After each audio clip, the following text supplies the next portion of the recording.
ઘણા બધા લોકોને ઘઉંથી પ્રોબ્લેમ થતા હોય છે. ઘણા બધા લોકોને એલર્જી હોય છે. ઘઉંની અંદર જે ગ્લુટીન રહેલું હોય છે એક પ્રકારનું પ્રોટીન હોય છે. આ પ્રોટીનથી આપણે ઇન્ડિયામાં તો ઓછું પણ ફોરેન કન્ટ્રીમાં ઘણા બધા લોકોને એલર્જી હોય છે.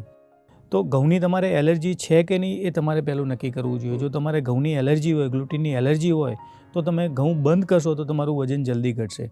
તો એલર્જી છે કે નહીં એ તમે કેવી રીતે જાણી શકો? તો જ્યારે તમે ઘઉં લો છો એ પછી જો તમારા પેટમાં ગેસ, કબજિયાત, એસિડિટી વધી જતું હોય, ઝાડામાં ચીકાશ ખૂબ વધી જતી હોય, પેટમાં ઝીણો દુખાવો રહેતો હોય, દરેક જોઈન્ટમાં દુખાવો વધી જતો હોય, આખા શરીર ઉપર ઇચિંગ એટલે કે ખણ આવતી હોય, રાત્રે ઊંઘ ડિસ્ટર્બ થઈ જતી હોય, ડાયરિયા થઈ જતા હોય, આવા કોઈ એક બે કે વધારે લક્ષણો ઘઉં ખાધા પછી તમને થતા હોય તો તમારે ઘઉં બંધ કરવા જોઈએ. તમે 5-7 દિવસ ઘઉં ખાઓ અને આ માર્કિંગ કરો. આમાંથી કંઈક તમને એવું લાગતું હોય કે આવું કંઈક ને કંઈક થયા જ કરે છે તો તમે તમારા ડાયટમાંથી ઘઉં બંધ કરી દેશો તો તમારું વજન જલ્દી ઘટશે.